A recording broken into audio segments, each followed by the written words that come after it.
इस वक्त आसमानी आफत झेल रहे हैं। महाराष्ट्र खास तौर पर संकट में है। ठाणे में पहाड़ सड़क तक आ गया तो रत्नागिरी और सिंधुदुर्ग में इलाके जलमग्न हो गए हैं। मध्य प्रदेश के बैतूल में भारी बारिश की तस्वीरें आई हैं।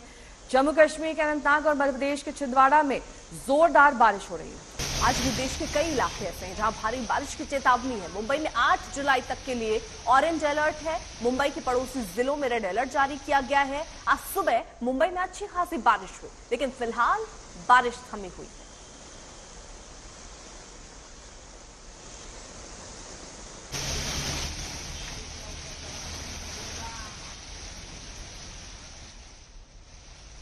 देव कोटक मेरे सहयोगी इस वक्त जुड़ गए हैं, साथ ही पारस दामा अंधेरी से जुड़ गए हैं। सबसे पहले पारस आपका रुख करते हुए, इस वक्त बारिश हो रही है क्या और कौन कौन से वो इलाके हैं जहां पर इस वक्त जल जमाव से संकट है?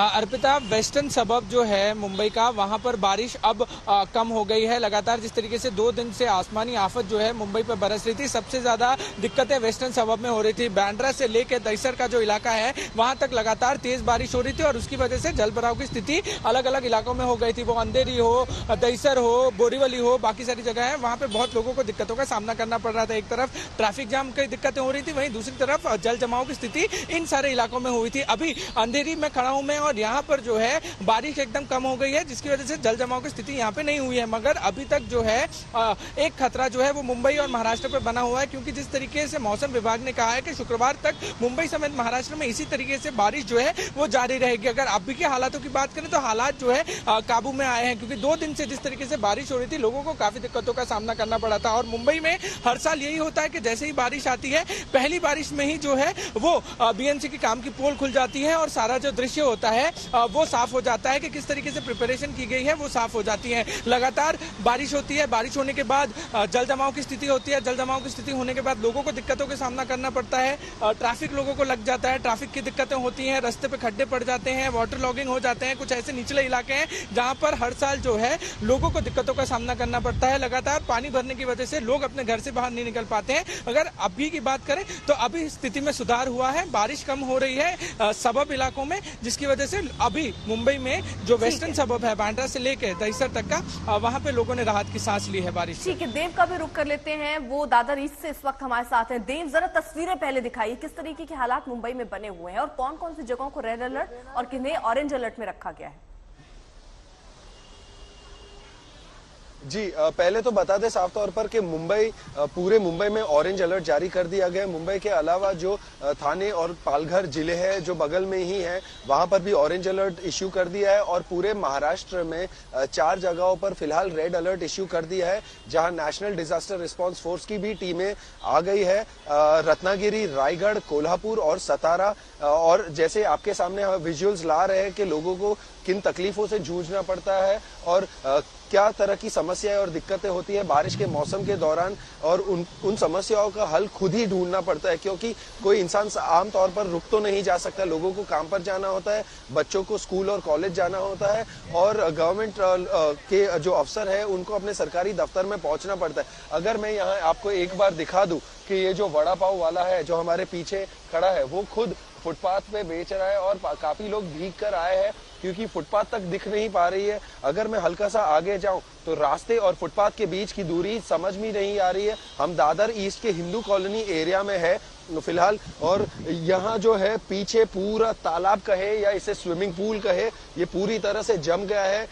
ये इतना अच्छा पॉश एरिया होने के बावजूद भी, जिस तरह की अपार्टमेंट्स है, जिस तरह की इमारतें हैं, उसके बावजूद भी यहाँ पानी भर जाता है। तो यहाँ इस एरिया के रहने वाले लोग जो मुंबई वासी है, उनको यही लगता है कि क्या हम इसी के लिए हमारा टैक्स भरते हैं ताकि बीएमसी अपना काम ढंग से ना करे। बीएमसी जो हर साल दावा करती है और छाती ठोक कर कहती है कि डंके की चोट पे कि इस साल कुछ भी हो जाए, कितनी भी बारिश और बौछार हो जाए, हम पूरी तरह से प्रिपेयर्ड है। क्या इस तरह की प्रिपरेशन है? अगर मैं आपको एक और बार दिखा दूं, ये जो गाड़ी है उसका बम्पर आप देख रहे हैं, 1/4 हिस्सा और पूरा भाग पूरी तरह से पानी में है, ढंग से दिख भी नहीं पा रहा है और उसके पहिए भी पानी के नीचे जा चुके हैं। तो कहीं ना कहीं आप इस एक बात का अंदाजा लगा सकते हैं। और पीछे एक और अगर एक लंबी नजर मारे, ये जो गाड़ी आ रही है पानी के थ्रू, वो बच्चे जा रहे हैं, कितनी तकलीफों से जाना पड़ रहा है। वो बच्चा भी स्कूल पहुंचने की फिराक में है और इसी गली में एक कॉलेज भी है, रुइया कॉलेज, यहाँ सुबह सुबह बच्चे आते हैं जो अपना नाश्ता करने या ब्रेकफास्ट करने, वो भी आ रहे हैं इतनी तकलीफ लेकर, जो आमतौर पे बारिश अगर ना हो तो नहीं होती है। लेकिन जैसे आप देख पा रहे हैं कि ये जो बच्चों का जमावड़ा है या जो थोड़ी छोटी छोटी सी भीड़ जा रही है, ये कैसे जा रहे हैं, पूरी तरह भीगे हुए हैं, पैर पानी में, स्विमिंग पूल से जा रहे हैं ये लोग। और ये जो भाई साहब है जा रहे हैं अपना स्टॉल जमाने के लिए, लेकिन बारिश के कारण इतने डिलेज हो गए, इतनी दिक्कतों का सामना करना पड़ रहा है, लोगों के इंजनों में, गाड़ी के इंजनों में पानी भर जा रहा है। तो आप इस बात का एक अंदाजा कहीं ना कहीं आमतौर पर लगा सकते हैं। अगर एक और घंटा लगातार यहाँ इस एरिया में बारिश हुई तो हम देख सकते हैं कि मिनिमम घुटने तक तो पानी आएगा ही आएगा। फिलहाल मुझे ये बात का भी अंदाजा नहीं चल पा रहा है कि रास्ता इसमें क्या है और फुटपाथ क्या है। यहाँ ऐसे टाइम पे गिरकर लगने की चोट की भी समस्या हो सकती है और बहुत गंभीर रूप से ये एक प्रॉब्लम है जो सालों से, पिछले 25-30 सालों से बीएमसी सिर्फ दावा करके कहती है कि हम प्रिपेयर्ड है, लेकिन जब बारिश आती है, और बॉम्बे में बारिश छोटी मोटी नहीं होती है, बहुत भारी मात्रा में और बहुत तेज और लगातार गिरती है। पिछले 24 घंटे से ज्यादा हो गए और यहाँ बारिश रुकने का नाम ही नहीं है, क्योंकि मौसम विभाग ने भी ये बताया कि ऑरेंज अलर्ट जो जारी कर दिया गया, इश्यू किया है, वो फ्राइडे तक है।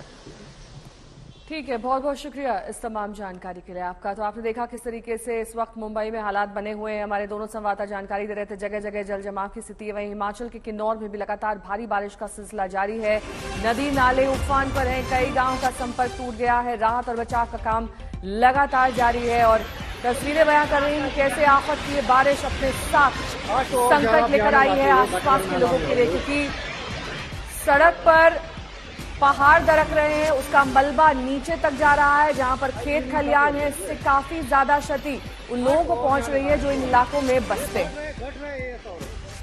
तो कई जगहों पर राहत और बचाव का कार्य भी जारी है, क्योंकि लैंडस्लाइड की वजह से मलबा सड़कों पर आ चुका है, हाईवे बंद है, जिसकी वजह से अब मलबा पहले हटाया जाए, ये प्राथमिकता है।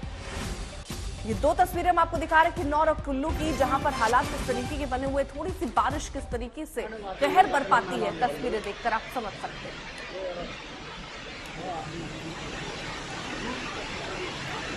ये घट रहे ये सब।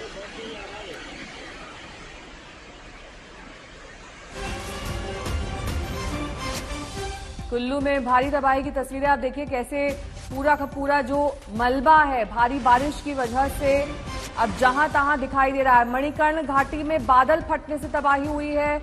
अक्सर बादल फटने के बाद तबाही अपने साथ ये मलबा लाता है, क्योंकि कई ऐसे घर हैं जो इस मलबे में बह जाते हैं, लोगों का अता पता नहीं लगता। और यही वजह है कि बादल फटने से वहां पर राहिमाम मच जाता है। ये कुल्लू की तस्वीरें आप देख रहे हैं अपनी टेलीविजन स्क्रीन पर। कुल्लू में बादल फटा है। सत्येंद्र चौहान मेरे सहयोगी इस वक्त जुड़ गए हैं। सत्येंद्र, ये तस्वीरें जो अभी हम इस वक्त कुल्लू की देख पा रहे हैं, वहां पर कितनी क्षति बताई जा रही है? देखिए, प्रशासन की टीमें वहां पर पहुंच चुकी हैं और कुल्लू की बात करें तो मणिकर्ण घाटी में 2 जगह पर बादल फटा है। एक जगह चोस गांव है तो दूसरा ये मलाना गांव है, और दोनों ही जगह से काफी नुकसान की खबरें आ रही, क्योंकि फौरी तौर पर जब क्लाउड बस्ट होता है तो नुकसान का आकलन करना मुश्किल हो जाता है। लेकिन अगर पूरे इलाके की बात करें तो यहाँ पर कैंप कॉर्पिंग साइट ये है जो खासा ये कहा जाता है बहुत बड़ा नुकसान हुआ है, लगभग बह गई है। तकरीबन आधा दर्जन के करीब घर यहाँ से बह गए हैं। 3 लोगों की मौत की खबर अभी तक यहाँ पर आई है। दूसरी तरफ अगर कुल्लू के अलावा पूरे हिमाचल की बात करें तो जगह जगह से अब इस तरह की खबरें आनी शुरू हो गई हैं, चाहे किन्नौर हो, शिमला के धल्ली में लैंडस्लाइड हुआ है जहां पर एक शख्स की मौत हुई है। इसके अलावा किन्नौर में भी बादल फटने की खबरें आ रही हैं, और इस मौसम में क्योंकि बहुत सारे टूरिस्ट भी इन इलाकों पर जाते हैं और जब वापसी आ रहे होते हैं तो खासा जो है परेशानी उनको झेलनी पड़ती है, क्योंकि जगह जगह पर लैंडस्लाइड हो जाती है, जिसकी वजह से एक तरफ मार्ग अवरुद्ध हो जाते हैं, रास्ते बंद हो जाते हैं, तो दूसरी तरफ गाड़ियों के निकलने की संभावनाएं भी बढ़ जाती है। लिहाजा हिमाचल गवर्नमेंट में ठीक है, जाहिर तौर पर प्रशासन भी इस वक्त अलर्ट मोड पर है, राहत और बचाव का काम भी जारी है। बारिश का मुंबई का इतनी शिद्दत से इंतजार करते हैं, वही बारिश आफत लाती है। इस समय मुंबई की सड़कें जिस तरह दरिया की तरह बह रही हैं। मुंबईकरों की परीक्षा जल्द खत्म होने वाली नहीं है। मौसम विभाग ने 8 जुलाई तक के लिए ऑरेंज अलर्ट जारी कर दिया है।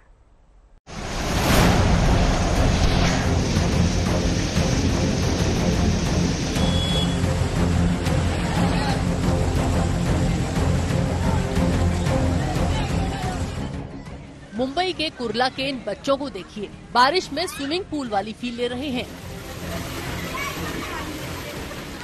पर इन मासूमों को नहीं पता कि इनका कितना नुकसान हो रहा है।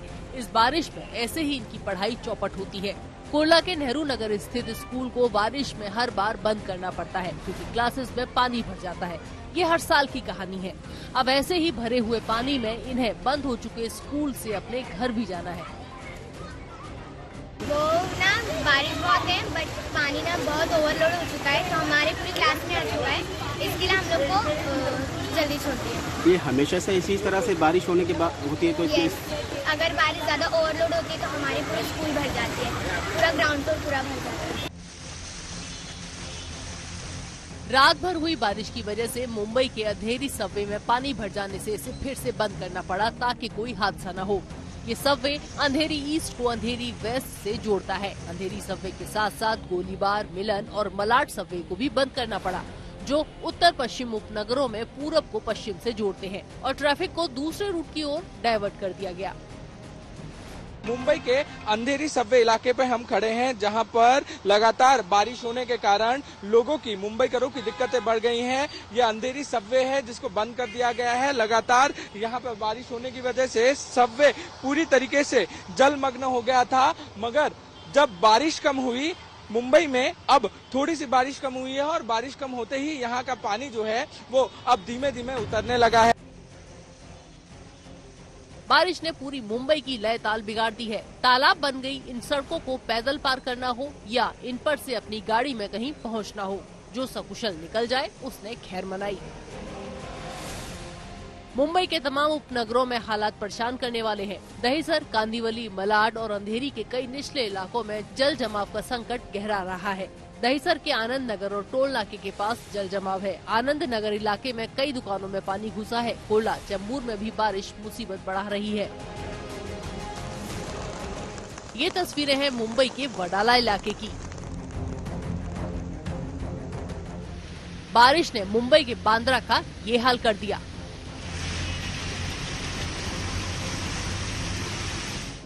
जल भराव की ये तस्वीरें मुंबई के चेंबूर से आई हैं। और ये हाल है सायन इलाके का। मुंबई का सायन इलाका, गांधी मार्केट इलाका, यहाँ पे आप हाल देख सकते हैं किस तरीके से जल जमाव की स्थिति जो है वो पैदा हो गई है यहाँ पे। उसके साथ साथ जल जमाव होते ही इस इलाके में ट्रैफिक की समस्या बढ़ जाती है। देखिए कि किस तरीके से ब्रिज के नीचे और ब्रिज के ऊपर लंबा ट्रैफिक जाम लगा है, जिससे लोगों को अपने दफ्तरों तक पहुंचने में काफी दिक्कत हो रही है। पीक आवर का समय है, इस समय लोग मुंबई के अलग अलग इलाकों से अपने दफ्तरों की ओर बढ़ते हैं और लोग जो हैं अब ट्रैफिक की समस्या से भी जूझ रहे हैं। ये हर साल होता है। मॉनसून से पहले बीएमसी द्वारा बड़े बड़े दावे किए जाते हैं कि इस साल मॉनसून की प्रिपरेशन वो पूरी तरीके से कर चुके हैं और इस बार मुंबई में ऐसे इलाके हैं जहां पे वाटर लॉगिंग नहीं होगा, जहां हमेशा होता है। बारिश की वजह से जगह जगह जाम लगे और लोकल ट्रेन भी देरी से चली। मुंबई के सीएसटी स्टेशन पर इस वक्त हम मौजूद हैं। सीएसटी स्टेशन पर शाम के समय लोग अपने घर जाने के लिए निकले हुए हैं। बारिश जो हो रही है वो तो जोरदार हो रही है, लेकिन ये राहत की बात है कि रुक रुक कर हो रही है। अभी 24 घंटों का अगर मौसम विभाग के हिसाब से रिकॉर्ड देखें तो 95 mm बरसात मुंबई में हो चुकी है। अलग अलग सबर्बन इलाके में अलग अलग पैमाने पे बरसात हुई है। तो मां काली के अभद्र पोस्टर पर 3 राज्यों में मुकदमे दर्ज हो गए हैं, तो सियासत अभी भी जमकर हो रही है। हिंदू समाज का एक बड़ा तबका इस फिल्म और इस पोस्टर को मां काली का अपमान बता रहा है, लेकिन टीएमसी की सांसद महुआ मोइत्रा ने अभिव्यक्ति की आड़ को उसको बनाकर ऐसा बयान दिया कि वो निशाने पर अब आ गई है।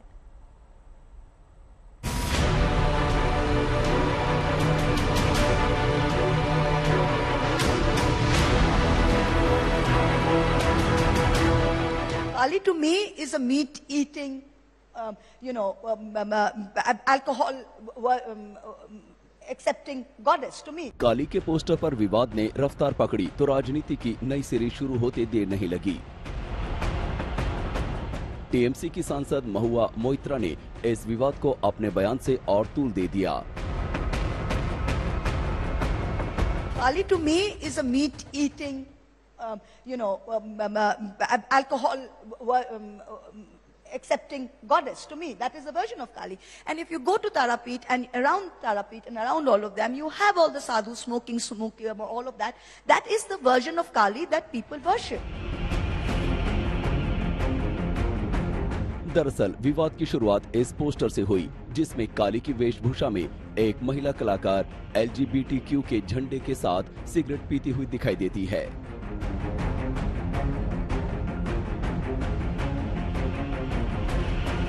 सोशल मीडिया पर जैसे ही काली लिखा हुआ ये पोस्टर और एक वीडियो क्लिप शेयर किया गया, वैसे ही बड़ी संख्या में लोगों ने इसका विरोध शुरू कर दिया। 2 जुलाई को पोस्टर रिलीज होने के बाद सोशल मीडिया पर लोगों का गुस्सा भड़क गया और लोग फिल्म की निर्देशक लीना मणिमेकलाई की गिरफ्तारी की मांग करने लगे।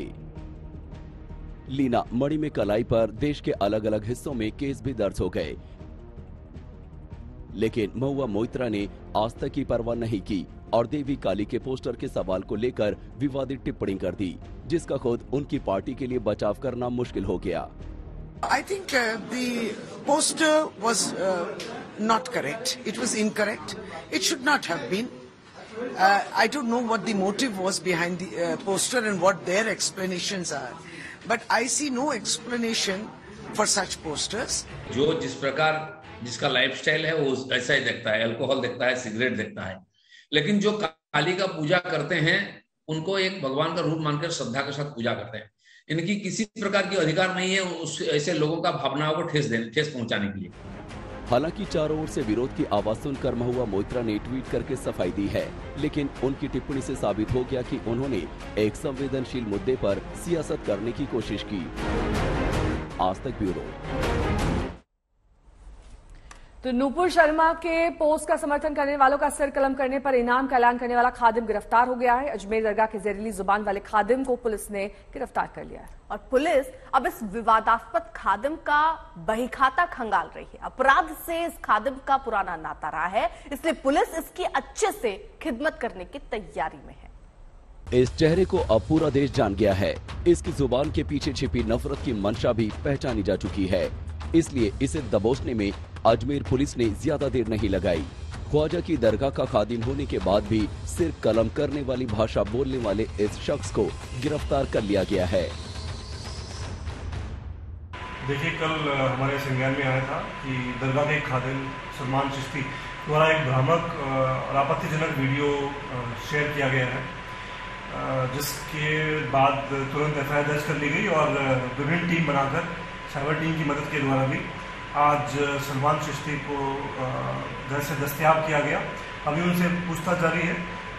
उनको उनके खादिम मोहल्ला से ही अभी दस्तयाब किया गया है। बाकी एक बार अभी पूछताछ हो जाए कि वो कब उन्होंने वीडियो बनाया, कहाँ बनाया, उसके बाद बाकी जानकारी शेयर कर सकते हैं। सिर के बदले घर देने के इनाम का ऐलान करने वाले इस खादिम को पुलिस ने अपना मेहमान बना लिया है, लेकिन इसके चेहरे का हाव भाव इसकी आंखों की रंगत बता रही है। इसे अपने बयान को लेकर कोई अफसोस नहीं। इसके माथे पर शिकन की जगह आपको इसके चेहरे पर खुशी दिख रही होगी। पुलिस तो अब ये भी पता लगाने की कोशिश कर रही है कि क्या इसने सिर कलम करने वाला वीडियो नशे की हालत में बनाया था। नशे की स्थिति में अपीयर हो रहा है। नशे में आकर उसने कुछ इस तरह की बयानबाजी की है, जिसकी जो हमने दरगाह के जो अधिकारी हैं और अंजुमन है उनसे बात करी। हालांकि वो सब इसको कंडेम कर रहे हैं, लेकिन इसके साथ ही जिस तरह की बयानबाजी उनके द्वारा की गई है उसके खिलाफ सख्त से सख्त कार्रवाई की जाएगी। नफरती बयान वाला वीडियो वायरल होने के बाद सलमान चिश्ती पुलिस की नजरों से ओझल हो गया था। वो फरार होने की कोशिश में लगा था, लेकिन पुलिस को कल रात इसके घर पहुंचने की खबर मिली और खादिम सलमान चिश्ती पुलिस के चंगुल में आ गया। जरा इस थाने की इन तस्वीरों को देखिए, जिनमें सलमान चिश्ती की तस्वीर हिस्ट्री शीटर के तौर पर टंगी दिख रही है। अब कानून इस हिस्ट्री शीटर का पुख्ता हिसाब करेगा और बताएगा कि सिर कलम करने की धमकी देने का मतलब क्या होता है, क्योंकि ये शख्स सिर्फ कानून की नजर में ही नहीं अपनी जमात की नजरों में भी गुनाहगार है। ऐसे लोग जो बयान दे रहे हैं, सरकलम करने की बात कर रहे हैं, तो ये इस्लाम से नावाकिफ हैं, इन्होंने इस्लाम को पढ़ा नहीं है और पैगम्बर इस्लाम की तालीमात से, उनकी सीरत से नावाकिफ हैं। खुद हुजूर सल्लल्लाहु ताला अलैहि वसल्लम इरशाद फरमाते हैं, एक हदीस शरीफ है, फरमाते हैं मन सलिमल मुस्लिमूना बिलिसानिही व बियदिही, अच्छा मुसलमान वो है जिसके हाथ से, जुबान से किसी को तकलीफ न पहुंचे। इस रूए जमीन के ऊपर अगर किसी इनोसेंट का, चाहे वो बालिग हो, नाबालिग हो, लड़का हो, लड़की हो, औरत हो, आदमी हो, उसको अगर नाहक मारा बेकसूर बेगुनाह, तो पूरी इंसानियत का कत्ल माना जाए। इसलिए ये तालिबानी जो सोच है उसको हम इंडिया के अंदर तो नहीं पनपने देंगे, चाहे हमें इसके लिए कुछ भी किसी भी हद तक जाना पड़े।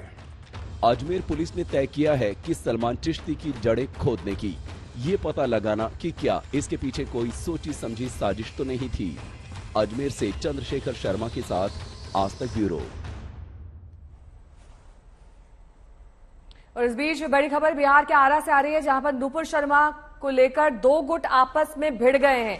नूपुर शर्मा के समर्थन में और उनके खिलाफ चाय की एक दुकान पर बहस शुरू हुई और देखते ही देखते दोनों गुटों में मारपीट शुरू हो गई।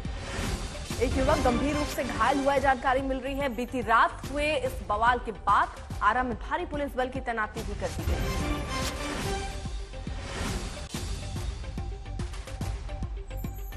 बताया जा रहा है कुछ लोगों ने युवक को बुरी तरह से पीटा है। बहस इतनी ज्यादा बढ़ गई कि दोनों गुटों में आपस में मारपीट शुरू हो गई।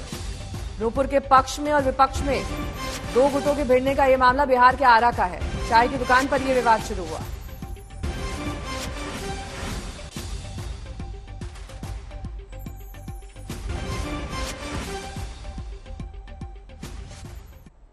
जीएसटी काउंसिल की बैठक के बाद फैसला हुआ कि अगर गैर ब्रांडेड आटे पर भी 5% टैक्स लगेगा तो कई चीजों पर जीएसटी की दर बढ़ी है। उन्हीं में से एक अस्पताल है। अब अस्पताल में 5,000 रुपए से ज्यादा के प्रतिदिन किराए वाला कमरा लेने पर 5% जीएसटी का भुगतान करना होगा।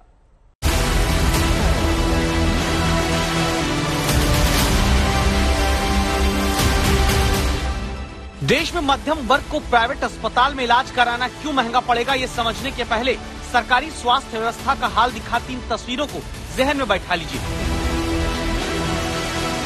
जब देश के तमाम राज्यों में सरकारी अस्पताल के भीतर बेड कम और मरीज ज्यादा होते हैं, जब एक एक बिस्तर पर 4-4 मरीज को लिटाकर इलाज ऊपर वाले के भरोसे होता है, ऐसी बीमार सरकारी अव्यवस्था की वजह से ही निम्न मध्यम वर्ग और मध्यम वर्ग के करोड़ों लोगों को देश में ज्यादा खर्च वाले प्राइवेट अस्पताल में जाना पड़ता है।